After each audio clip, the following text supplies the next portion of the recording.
algumas coisas para a gente fechar esse algoritmo. Deixa eu ver aqui as anotações que eu tenha feito.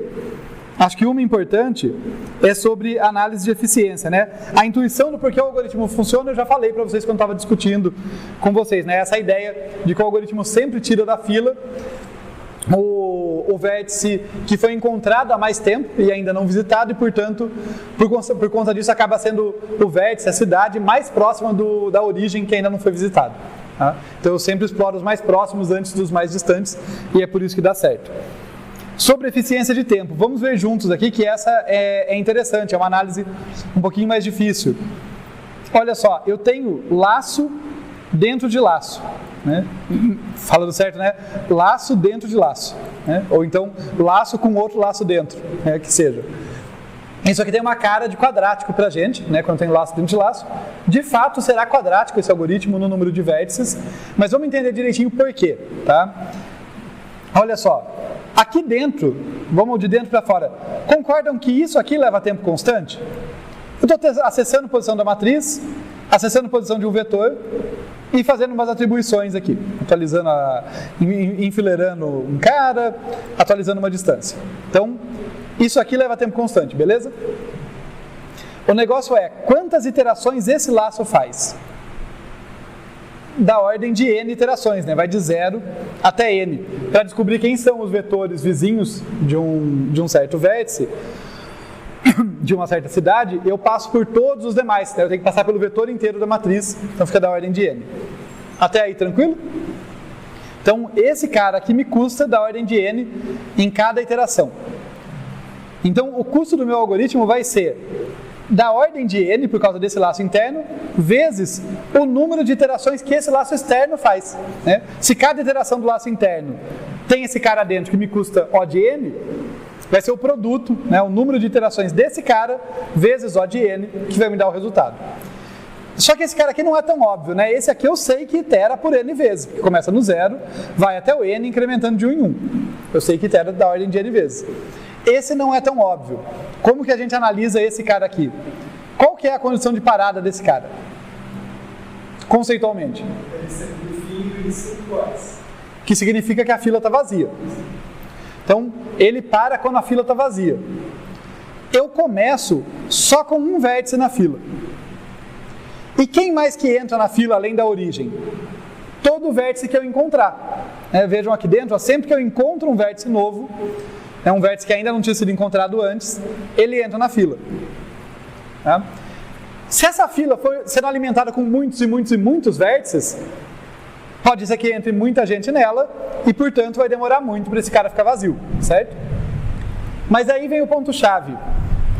Um vértice pode entrar mais de uma vez na fila? Olhem para o código com cuidado. Um vértice nunca vai entrar mais de uma vez na fila. Conseguem me dizer um argumento simples do porquê? Tem uma condição bem clara que impede isso. Olhem isso aqui, ó. O único lugar que eu coloco o vértice na fila dentro do laço é aqui. Eu só entro aqui se dist for igual a -1. Só que na primeira vez que eu entrar aqui para um certo vértice i, o dist dele é atualizado. O dist dele nunca mais será -1. Então só na primeira vez que eu encontro um vértice, eu vou entrar aqui dentro e colocar ele na fila. Depois eu posso tropeçar nele muito mais vezes, né? Ele pode ser vizinho de muitos outros vértices, mas eu não vou entrar nesse laço por causa dessa segunda condição. Tá? Então o argumento é o seguinte: cada vértice só entra uma vez na fila, portanto só pode sair uma vez da fila, que é o que eu faço no início do laço, né? Eu continuo isso enquanto a fila não está vazia, mas eu tiro um cara por iteração. Toda iteração eu estou tirando alguém da fila. Então, como os vértices, no máximo, cada vértice entra uma vez, no máximo, cada vértice sai uma vez. Então, o número de iterações desse while é no máximo da ordem do número de vértices, da ordem de n. Então, eu tenho O de n iterações disso aqui, mas cada iteração tem esse laço grandão dentro. Então, fica da ordem de n vezes n. Ok? Tá? Da ordem de n dos vértices explorados aqui e da ordem de n dos vértices que eu estou verificando são meus vizinhos aqui dentro. Tá bom? daí então é da ordem de n quadrado a eficiência de tempo desse algoritmo. Beleza? Eficiência de tempo? Eficiência de espaço vai ser dada por conta desses dois carinhas aqui, ó. O dist precisa ser alocado, né? E eu tenho uma fila auxiliar aqui, ambos com tamanho proporcional a n. Tá? Então, eficiência de espaço proporcional ao número de vértices, né? Além das variáveis locais aqui, que são em tamanho e número constante, é a fila, o INI, o fim, tem aqui o vetor da fila especificamente, né? O vetorzinho da minha fila e o dist são proporcionais a ele. Então, eficiência de espaço O de n. Tá claro? Então, tempo n quadrado por causa de laço dentro de laço, e espaço da ordem de n por causa do dist e da fila. Faz sentido falar que o espaço é a ordem de 2n? Se você quiser, você pode, mas deixa eu colocar assim, quando eu falo da ordem, é aquela dilema que eu sempre fico, tipo, eu não vou definir formalmente para vocês o que é esse da ordem, até a gente chegar lá em projeto de análise de algoritmos, quando a gente vai entrar um pouco mais de matemática nessa brincadeira.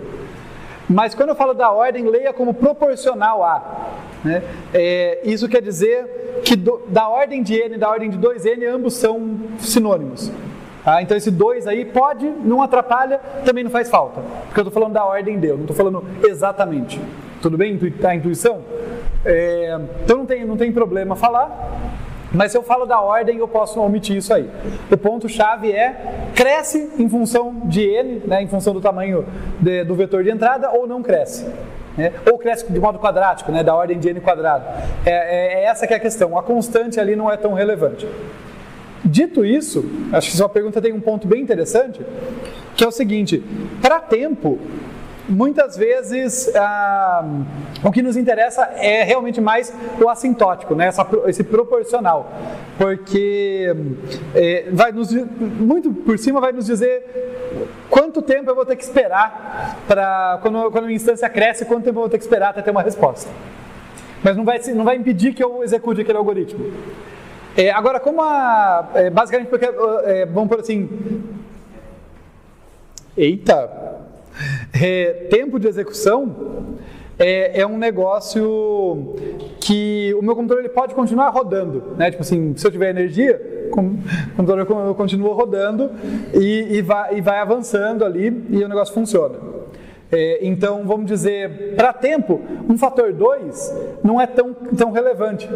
Tipo assim, vai demorar 1 segundo, 2 segundos. Claro, melhor menos, mas assim, se ia ficar pronto em 1 minuto, eu não vou, por causa de um fator 2, eu não vou deixar de ter a resposta, eu tenho que esperar 2 minutos.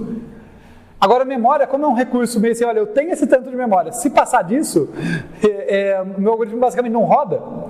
Às vezes é mais crítico. Então, às vezes, na prática, é mais comum a gente fazer um esforço para eliminar um uso de memória dispendioso ali, ainda que eu não diminua a ordem do tipo, se eu diminuo de 2n para n, é vantajoso, porque, poxa, pode ser que eu fique numa região limítrofe ali que 2n não vai caber, meu computador não vai rodar, né, e quando eu reduzo isso faz diferença. Então, faz sentido se preocupar com isso com memória, mas na hora de responder uma questão, da ordem é equivalente.